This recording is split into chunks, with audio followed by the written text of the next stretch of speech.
नमस्कार विद्यार्थी मित्रों, the bond group of school संचालित अपनी YouTube channel the bond science एकेडमीમાં હું શિલ્પા આપ સર્વે વિદ્યાર્થીઓનું હાર્દિક સ્વાગત કરું છું. જે NEET 11 science chemistry chapter thermodynamics. Okay, lecture 2. Thermodynamics જે છે ગુજરાતીમાં ઉષ્માગતિશાસ્ત્ર કહેવામાં આવે છે અને મને ખ્યાલ છે ત્યાં સુધી આઈ થિંક તમારું બહુ લોંગ ટાઈમ પહેલાં ચેપ્ટર એનસીઆરટીની બુકનું મતલબ ગુજરાત બોર્ડનું તમે જોઈ ગયા છો. तो शुरुआत હું ત્યાંથી જ કરીશ. લાઈક જે પણ ઇમ્પોર્ટન્ટ થિયરી છે જે તમે લોંગ ટાઈમ પહેલાં જોઈ ગયા છો એટલે મારે યાદ કરવાની જરૂરી છે. ઓકે, તો એવા ઇન્ટેન્શનથી શરૂઆત હું તમારી એનસીઆરટીની બુકમાં જે પણ થિયરીઝ તમે જોઈ છે એને શોર્ટમાં એક્સપ્લેન કરીને કરીશ. સેકન્ડ, એમાં વચ્ચે વચ્ચે જે ઇમ્પોર્ટન્ટ વિગતો હશે બરાબર છે જે આપણી એનસીઆરટીની બુકની સિવાયની હશે એ પણ આવતી જશે, જે તમારે નોટ ડાઉન કરવાની પ્લસ એમસીક્યુમાં એને ઇમ્પ્લિમેન્ટ કરવાનો પ્રયાસ કરવાનો છે. બરાબર, હોમવર્ક તો તમને યાદ જ છે, 20 એમસીક્યુ કમ્પલસરી ડેલી તમારે કરવાના. બરાબર, અત્યારે 2 ચેપ્ટર એક સાથે ચાલે છે તો તમારે 2 ચેપ્ટરના 20 એમસીક્યુ ડેલી કરવાના. બરાબર છે. ઓકે, ચાલો આગળ વધીએ. તો કાલે મેં તમને વિડિયો લેક્ચરની અંદર થર્મોડાયનેમિક્સમાં ડેફિનેશન કીધી હતી. બરાબર, સેકન્ડ પ્રક્રમ છે એના ટાઈપ જોયા હતા, પી વર્સિસ વીનો ગ્રાફ જોયો હતો. ઓકે, પછી પ્રણાલીના ટાઈપ જોયા હતા, ત્યાર પછી વિધેય જોયા હતા, અવસ્થા વિધેય અને પદ વિધેય. ઓકે, એના સિવાય પણ આપણે હજી પણ કંઈક જોઈ ગયા હતા વિધેય સિવાય. એ શું હતું?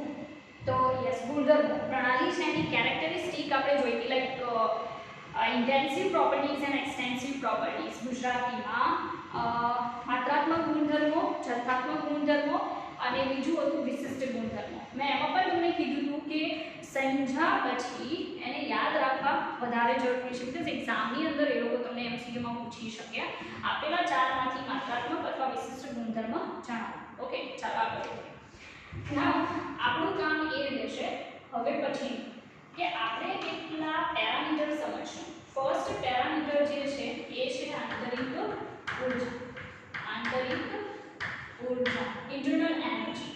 ઇન્ટરનલ એનર્જી જે છે એને તમે E થી દર્શાવી શકો ઓર U થી દર્શાવી શકો. એટલે એક્ઝામની અંદર એ લોકો E પ્રિફર કરશે કે U પ્રિફર કરશે આપણને બિલકુલ ખબર નથી. બરાબર, પણ હવે આપણને ખ્યાલ છે કે E પણ લખી શકાય અને U પણ લખી શકાય. બરાબર, ચાલો આની ડેફિનેશન આપી હોય તો શું આપી શકાય? તો પદાર્થ જે છે એ પદાર્થના લાક્ષણિક બંધારણના આધારે તેની પાસે જે ઊર્જા સમાયેલી છે બરાબર છે એ ઊર્જાને શું કહેવામાં આવશે? આંતરિક ઉર્જા. પદાર્થની લાક્ષણિકતાના કારણે લાક્ષણિકતા અને બંધારણના આધારે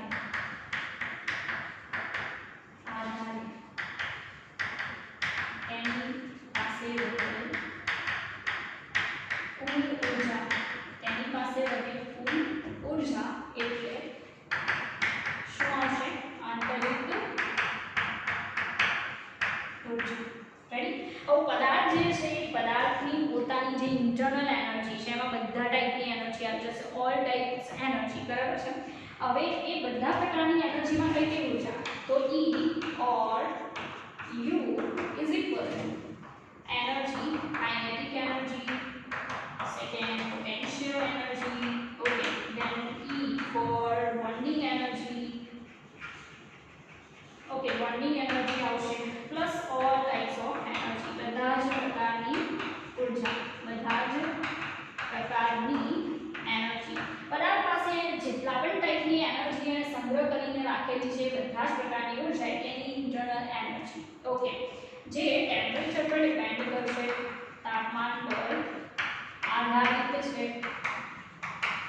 સેકન્ડલી, નિરપેક્ષ મૂલ્ય માપવું શક્ય નથી. નિરપેક્ષ મૂલ્ય માપવું શક્ય નથી. બરાબર, મતલબ કે ડાયરેક્ટલી તમે એમ વિચારતા હોય કે કોઈ પદાર્થ છે એની ઇન્ટરનલ એનર્જી જેટલી પણ છે આપણે ફાઇન્ડ આઉટ કરીએ, મેઝર કરીએ, it's not possible. Okay, you can just find difference between initial and final stage of that compound. બરાબર, એટલે કે શરૂઆત અને અંતિમ અવસ્થા એ પદાર્થની જે છે એની જે ઇન્ટરનલ એનર્જી છે એનો ડિફરન્સ તમે ડેફિનેટલી મેજર કરી શકો, પણ એની કોઈ ચોક્કસ અવસ્થા સાથે કનેક્ટેડ જો pure proper internal energy major કરવી છે તો ઇટ્સ ડિફિકલ્ટ, બરાબર. તો તમે શું કરી શકો, માનો કે આ કોઈ પ્રક્રિયક છે કે આપણો પદાર્થ છે, એમાંથી શું બને છે, લીકેજ. આની you reactant, you product. Okay, તો તમે શું માપી શકો, delta you, otherwise you can say delta E is equal two UP minus UR and is equal two QV, બરાબર. આ જે છે ને મોસ્ટ ઇમ્પોર્ટન્ટ છે, તમારે યાદ રાખવું પડશે. આ ક્યુવી તો ક્યારેય નહીં ભૂલવું. અચળ પદે ઉષ્મા, અચળ પદે ઉષ્મા એટલે શું થશે, delta you or delta E, internal એનર્જીનો difference, બરાબર છે. તો તમે જોઈ શકો છો આંતરિક ઉર્જા એટલે પદાર્થની લાક્ષણિકતા અને બંધારણના બેઝ ઉપર તેની પાસે જે ટોટલ એનર્જી છે એને આંતરિક એનર્જી કહેવાય. બધા ટાઈપની એનર્જીનું પ્લસ તાપમાન પર ડિપેન્ડન્ટ છે, નિરપેક્ષ મૂલ્ય બિલકુલ માપી ના શકાય. એટલા માટે ઇનિશિયલ એન્ડ ફાઇનલ જે પણ એની ઇન્ટરનલ એનર્જી છે, બરાબર, એનો ડિફરન્સ તમે લઈ શકો, જે કોના બરાબર હોય, ક્યુવી, અચળ પદે ઉષ્મા બરાબર હોય. ઓકે, ચાલો હવે આપણે કયું પેરામીટર જોવાના છીએ, તો એ છે એન્થાલ્પી. ઓકે, શું આવશે, એન્થાલ્પી. એન્થાલ્પી આપણે એનાથી દર્શાવીએ h, બરાબર. એન્થાલ્પી એટલે શું, તો એમાં ધ્યાન આપજો. એન્થાલ્પીનો મતલબ થશે આંતરિક ઉર્જા અને કાર્ય ઉર્જાનો સરવાળો. Okay, h is equal to આંતરિક ઉર્જા પ્લસ કાર્ય ઉર્જાનો સરવાળો. મતલબમાં h is equal to u plus pv. Okay, h is equal to u plus pv. Now તમે શું લખી શકો, delta h is equal to delta u plus p delta p plus b delta p. Simple. Okay, now આપણે બીજું શું કહી શકીએ, તો આની જેમ જ કે માનો કે આપણી પાસે પ્રક્રિયક છે, એમાંથી શું બને છે, નિપજ બને છે. આની HR છે, આની HP છે, બરાબર. તો delta H is equal two શું લખાય, HR minus HP minus HR is equal two QP. આ પણ ભૂલવું નહીં, ઇમ્પોર્ટન્ટ છે, બરાબર. એમાં ખાસ કરીને delta H is equal two QP થાય એ ક્યારેય ભૂલવું નહીં. અચળ દબાણે ઉષ્મા એટલે ડેલ્ટા H. રેડી. નાઉ આગળ શું એને કઈ રીતે દર્શાવી શકાય, તો આપણે એમ કહી શકીએ કે ખુલ્લી પ્રણાલીમાં પ્રણાલી પર લાગતું દબાણ એટલે કે પ્રણાલી પર લાગતું દબાણ વાતાવરણના દબાણ જેટલું હોય ત્યારે ઉષ્મા એટલે delta H. Delta H is equal to delta P minus HP minus HR is equal two QP. બહુ સિમ્પલ છે, બરાબર છે. હવે આજે તમને દેખાય છે ને, ઓકે, એના ઉપરથી તમે શું લખી શકો, હવે એમાં જો આપણે દર્શાવવું હોય, બરાબર, તો એને દર્શાવવું ઈઝી છે, પણ આપણે ક્યાં લઈ લઈશું, જે નિયમો સ્ટડી કરશું ને એમાં હું એડ કરી દઈશ, બરાબર. અત્યારે ખાલી આટલું ધ્યાન રાખો. h is equal to u plus pv, delta h is equal to delta u plus p delta v plus v delta p. હવે જો હું અચળ દબાણની વાત કરતી હોય, બરાબર છે, તો QP કઈ રીતે આવી શકે એ મેં તમને કીધું એમ આપણે નિયમમાં આવરી લેશું. અત્યારે તમે એને યાદ રાખો. ચાલો હવે આપણે ત્રીજો ટોપિક સાથે જઈ લઈએ. એ આવશે ઉષ્માગતિશાસ્ત્રનો શૂન્ય નિયમ. ઉષ્માગતિશાસ્ત્રનો શૂન્ય નિયમ. કયા શૂન્ય નિયમ એટલે ઉષ્મીય સંતુલનનો નિયમ. શું કહેવાય, ઉષ્મીય સંતુલનનો નિયમ. ઓકે, ઉષ્મીય સંતુલન છે એના નિયમમાં કઈ રીતે, માનો કે એક રિએક્ટન્ટ છે, A માંથી B માંથી C. ઓકે, જો આ શૂન્ય નિયમમાં તમે શું કહી શકો કે ઉષ્માનો વિનિમય પોસિબલ છે, બરાબર. મતલબમાં એક ગરમ વસ્તુ છે, ઓકે, એના કનેક્શન ઉષ્મા મતલબ એની સાથે તમે કોઈ ઠંડી વસ્તુ છે એને કોન્ટેક્ટમાં રાખો તો તે ડેફિનેટલી કન્ડિશન શું થશે કે જે પણ તમે એના કનેક્શનમાં જે પણ પદાર્થ રાખ્યો છે અધરવાઇઝ જે પણ મેટલ કે રાખેલું છે કે જે ઉષ્માનું વહન કરવા માટે એબલ છે તો શું થશે કે શોર્ટ ટાઈમ માટે એનર્જી છે એ ગરમ પદાર્થમાંથી ક્યાં જશે ઠંડા પદાર્થમાં એક સમય એવો આવશે કે બંનેના ટેમ્પરેચર જે છે બરાબર છે એ સેમ જેવા થઈ જશે ત્યારે ઉષ્માનું વિનિમય અટકી જશે રેડી તો ઉષ્મીય સંતુલન ત્યારે સંતુલન સ્થપાઈ જશે એ ઉષ્મીય સંતુલનનો નિયમ છે નોર્મલી તમે એમ કહી શકો એ છે એ બી સાથે ઉષ્મીય સંતુલનમાં હોય એ જ રીતે એ છે એ સી સાથે ઉષ્મીય સંતુલનમાં હોય તો ડેફિનેટલી બી છે એ સી સાથે પણ ઉષ્મીય સંતુલનમાં હશે બરાબર તો શું આવશે કે એ બી સાથે ઉષ્મીય સંતુલનમાં હોય ઉષ્મીય સંતુલનમાં હોય એ જ રીતે જો એ સી સાથે પણ ઉષ્મીય સંતુલનમાં હોય ઉષ્મીય સંતુલનમાં હોય તો બી એ સી સાથે ઉષ્મીય સંતુલનમાં હશે ઉષ્મીય સંતુલનમાં હશે રેડી એ બી સાથે ઉષ્મીય સંતુલનમાં હોય એ જ રીતે જો એ સી સાથે ઉષ્મીય સંતુલનમાં હોય તો બી છે એ સી સાથે પણ ઉષ્મીય સંતુલનમાં હશે બસ આવો સિમ્પલ રૂલ છે ઉષ્માગતિશાસ્ત્રનો શૂન્ય નિયમ જેને ઉષ્મીય સંતુલનનો નિયમ કહેવામાં આવે છે એટલો ઇમ્પોર્ટન્ટ નથી અત્યારે બરાબર કેમ કે એને લઈને એટલા કંઈ એમસીક્યુ પૂછાતા નથી રાઈટ ચાલો વિદ્યાર્થી મિત્રો આગળ આપણે જોશું નવી થિયરી બરાબર અને એ જે થિયરી છે એ છે ઉષ્માગતિશાસ્ત્રના પ્રથમ ઉષ્માગતિશાસ્ત્રનો પ્રથમ બરાબર ચાલો ઉષ્માગતિશાસ્ત્ર જે છે એના પ્રથમ નિયમને સમજવા માટે આપણે એક કન્ટેનર લઈશું આ કન્ટેનર જે છે એમાં મતલબ આપણી એક પ્રણાલી જે છે Q જેટલી ઉષ્મા મેળવે છે અને W જેટલું કાર્ય કરે છે રેડી તો અહીંયા ધ્યાન આપો કે પ્રણાલીની શરૂઆતની આંતરિક ઊર્જા પ્રણાલીની શરૂઆતની આંતરિક ઊર્જા E1 અધરવાઇઝ U1 અને અંતિમ અવસ્થાની આંતરિક ઊર્જા મતલબ Q જેટલી એનર્જી એબ્ઝોર્બ કર્યા પછી W જેટલું કાર્ય જે કરે છે એ કાર્ય થયા પછી જે અવસ્થા પ્રાપ્ત થાય છે એ અવસ્થાની આંતરિક ઊર્જા E2 અથવા શું લખી શકાય E2 અથવા શું લખાય U2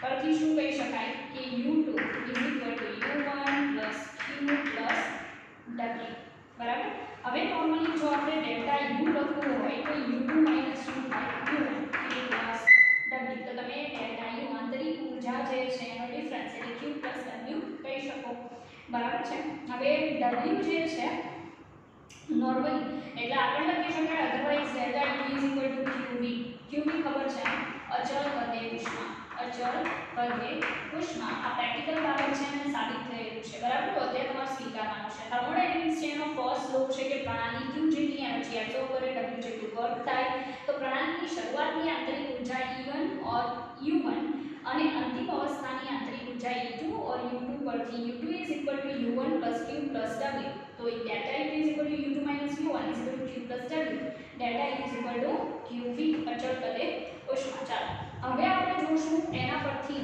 કાર્ય અને ઉષ્માગતિશાસ્ત્રનો પ્રથમ કાર્ય અને ઉષ્માગતિશાસ્ત્રનો પ્રથમ નિયમ હવે યાદ મેં તમને અગાઉ પણ તમને એક્સપ્લેન કરેલું છે કે પ્રણાલી દ્વારા કાર્ય થાય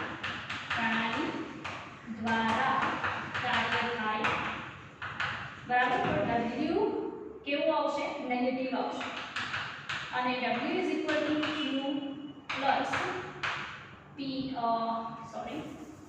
Q શું લખી શકાય w એટલે નેગેટિવ છે અને કાર્ય જે છે બરાબર એ p ડેલ્ટા v જેટલું હોય normally i for p delta v બરાબર પણ પ્રણાલી દ્વારા કાર્ય થાય ને ત્યાં નોર્મલી કન્ડિશન કેવી હોય નેગેટિવ હોય તો w minus p delta v બરાબર અને પ્રણાલી ઉપર કાર્ય થાય પ્રણાલી ઉપર કાર્ય થાય બરાબર પ્રણાલી ઉપર કાર્ય થાય ત્યારે w કેવું આવે પોઝિટિવ આવે and w positive p delta v okay now આપણે શું કરશું હમણાં હજી જોઈએ ડેલ્ટા u q w હવે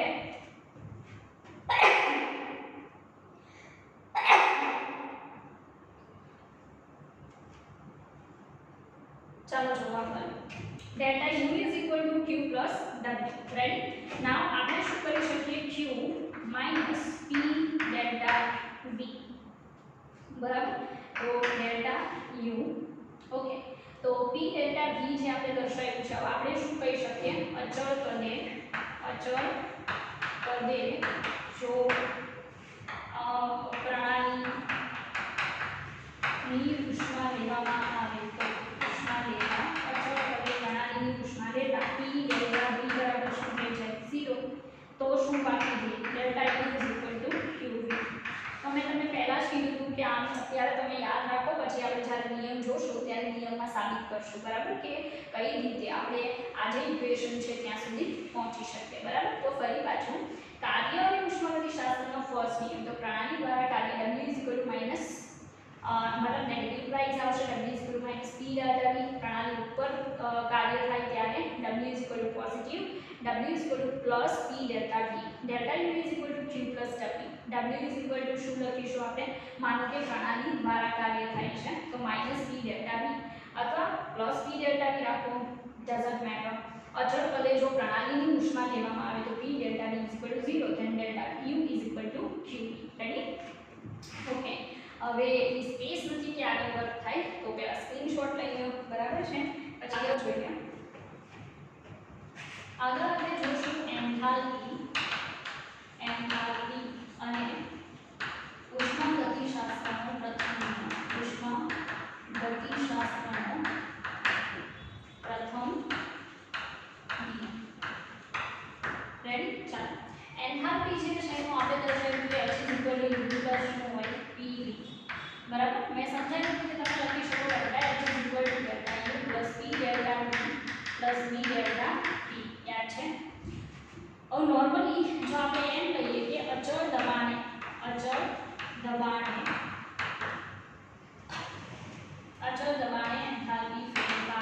એન્થાલ્પી ફેરફાર બરાબર તો આપણે શું લખી શકીએ delta h delta u plus p delta v કારણ કે v delta v 0 કારણ કે દબાણમાં ફેરફાર જે છે એ આપણે નથી કરવાનો અચળ દબાણે છે હવે આપણું equation delta h delta u plus p delta v છે બરાબર આપણે યાદ રાખી શકો અધરવાઇઝ બીજું શું થઈ શકે તો આપણને ખ્યાલ છે હમણાં જેવું delta u લખી શકાય q minus p delta v બરાબર માટે delta h શું લખાય qp અચળ દબાણે છે બરાબર minus p delta v plus p delta v તો આ બંને કેન્સલ આઉટ થાય અને શું મળે delta h qp રેડી તો તમે જોઈ શકો કે આ જે છે બરાબર એ આપણે અત્યારે સાબિત કર્યું તો પહેલા મેં ડાયરેક્ટલી તમને કીધું હતું કે અચળ દબાણે ઉષ્મા એટલે ડેલ્ટા h થાય જે નોર્મલી આપણે શું કરી શકીએ આ રીતે સાબિત કરી શકીએ બરાબર ચાલો આગળ જોશું મોલ અને ઉષ્માગતિશાસ્ત્રનો પ્રથમ નિયમ મોલ અને ઉષ્માગતિશાસ્ત્રનો પ્રથમ નિયમ ચાલો હવે આદર્શવાયુ સમીકરણ બધાને ખ્યાલ છે Pv બરાબર NRT તો આપણે શું કહેશું અચળ દબાણ અને તાપમાનની પરિસ્થિતિમાં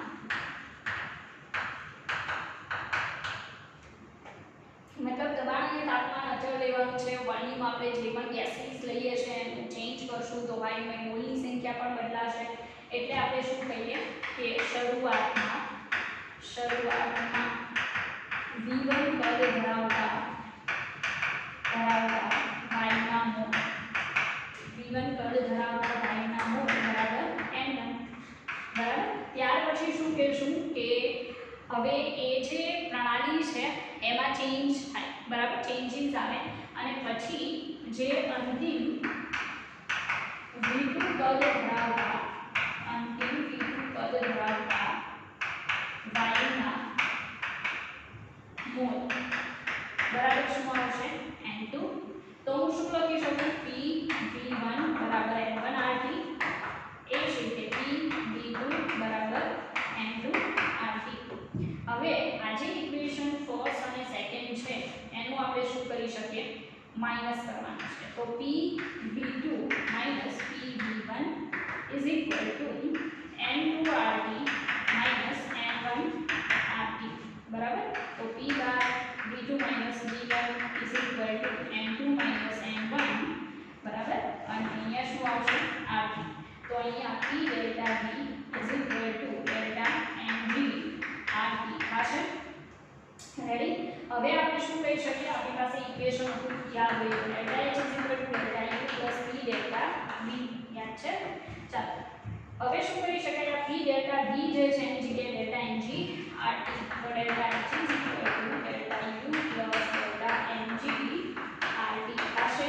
ઇમ્પોર્ટન્ટ ઇક્વેશન છે અને આને બીજી રીતે લખાય delta U is equal to delta H minus delta NG બરાબર। આ પણ ઇક્વેશન ઇમ્પોર્ટન્ટ છે। તો મોલ અને ઉષ્માગતિશાસ્ત્ર જે છે એનો ફર્સ્ટ નિયમ જે છે બરાબર એના ઉપરથી તમે બે ઇમ્પોર્ટન્ટ ઇક્વેશન સુધી પહોંચી શકો છો। હું ઈચ્છે તો ડાયરેક્ટલી પણ તમને ઇક્વેશન કહી શકું કે ભાઈ delta H is equal to delta U plus delta NG RT થાય। NG RT નો મતલબ થશે વાયુમય નિકષના કુલ મોલ માઈનસ વાયુમય પ્રક્રિયકોના કુલ મોલ બરાબર। એના ઉપરથી delta NG RT આપણને મળી શકે। હવે એમાં કન્ડિશન શું છે કે એવું બની શકે delta NG બરાબર કેટલા થાય 0 delta NG 0 થાય તો આ પહેલી શરત છે પહેલો કેસ છે હકીકતમાં કે delta NG 0 થાય આખું પદ 0 થાય ત્યારે delta H બરાબર શું થઈ જાય delta U બરાબર। પણ બીજા કેસમાં એમ લઈ શકાય કે જો delta NG greater than 0 હોય delta NG greater than 0 મતલબ કેવું હોય delta NG જે છે એ પોઝિટિવ હોય બરાબર। તો પોઝિટિવ હશે તો delta H છે delta U કરતા મોટું હશે delta H is greater than delta U તો આપણે યાદ રાખવા જેવું છે આપણે યાદ રાખવાનું છે રેડી સમજાવો છે। ત્રીજો કેસ છે એવો બનશે કે હું delta NG છે less than 0 delta NG less than 0 મતલબમાં delta NG કેવું થયો નેગેટિવ। જો delta NG નેગેટિવ લો તો delta U માંથી કંઈક માઈનસ થઈને delta H મળશે તો delta H less than શું આવશે delta U બરાબર। તો બહુ ઇમ્પોર્ટન્ટ છે MCQ માં આમાંથી કંઈ પણ પૂછાઈ શકે ઓકે। ફર્સ્ટ આપણે એ સાબિત કર્યું delta H is equal to QP second આપણે જોયું મોલ અને ઉષ્માગતિશાસ્ત્રનો પ્રથમ નિયમ જેમાં બે most important equation delta H is equal to delta U plus delta NG RT otherwise you can also write delta U is equal to delta H minus delta NG RT જેના ત્રણ cases છે જે તમારી સામે છે right. ચાલો વિદ્યાર્થી મિત્રો કેટલાક ઉદાહરણો MCQ જોશું બરાબર જે ગ્રાફ બેઝ છે એટલે રિલેશનમાંથી આ ટાઈપના ગ્રાફ બેઝ MCQ પણ તમને પૂછાઈ શકે રેડી। ચાલો જુઓ ફર્સ્ટ MCQ છે નીચેનામાંથી કયો ગ્રાફ ઉષ્માક્ષેપક પ્રક્રિયા દર્શાવે છે। અહીંયા આપણને કહેવામાં આવ્યું છે કે કયો ગ્રાફ છે જે ઉષ્માક્ષેપક પ્રક્રિયા દર્શાવે છે। હવે નોર્મલી ફર્સ્ટ ઓફ ઓલ તો તમને ખ્યાલ હોવો જોઈએ કે ઉષ્માક્ષેપક પ્રક્રિયાનો મતલબ શું થાય। ઉષ્માક્ષેપક પ્રક્રિયાનો મતલબ થશે કે ઉષ્મા જે છે રિએક્શન દરમિયાન વધારે પડતી બહાર ફેંકાય છે મતલબમાં કે એ પ્રક્રિયા સાથે સંકળાયેલ delta H નું મૂલ્ય કેવું હોવું જોઈએ નેગેટિવ।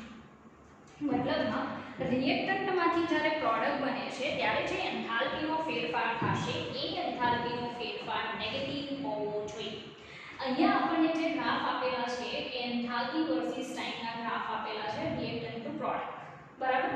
નીચે જાતો ગ્રાફ છે અહીંયા રિએક્ટન્ટ ટુ પ્રોડક્ટ ઉપર જાતો ગ્રાફ છે અહીંયા ગ્રાફ જે છે બરાબર એ કંઈક આ રીતે આપેલા છે. હવે એટલું યાદ રાખો કે ગમે ત્યારે તમને એન્થાલ્પી અને ટાઈમના ગ્રાફ જો આપવામાં આવે તો એ ગ્રાફ બિલકુલ નીચેના ગ્રાફ જેવા હોઈ શકે નહીં, બીકોઝ આ ટાઈપના ગ્રાફ પોસિબલ બનતા નથી. તો બે ઓપ્શન તો આમ જ કેન્સલ થઈ ગયા. બરાબર. હવે સેકન્ડ થિંગ એ જોવાની છે કે આ જે રિએક્ટર ટુ પ્રોડક્ટ તરફ જે એન્થાલ્પીનો ટાઈમ સાથે જે ફેરફાર થાય એ કેવો આવવો જોઈએ? નેગેટિવ. હવે એ તમને કોના ઉપરથી મળશે? તો ઢાળ પરથી મળશે. આને શું કહેવાય? ઢાળ. નીચે લાઈન જતી હોય રિએક્ટન્ટ ટુ પ્રોડક્ટ નીચે લાઈન જાય છે તો ઢાળનું મૂલ્ય કેવું આવશે? નેગેટિવ. અને ઢાળ જ તમારો શું આવતો હોય? Delta H. બરાબર. અહીંયા રિએક્ટન્ટ ટુ પ્રોડક્ટ ઉપર લાઈન જાય છે અને જો તમે ઢાળ મેળવશો તો કેવો આવશે? પોઝિટિવ. અને એ જ તમારું શું હોય? Delta H. તો હમણાં આપણે કીધું ઉષ્માક્ષેપણ પ્રક્રિયા માટે ડેલ્ટા એચ કેવો આવવો જોઈએ?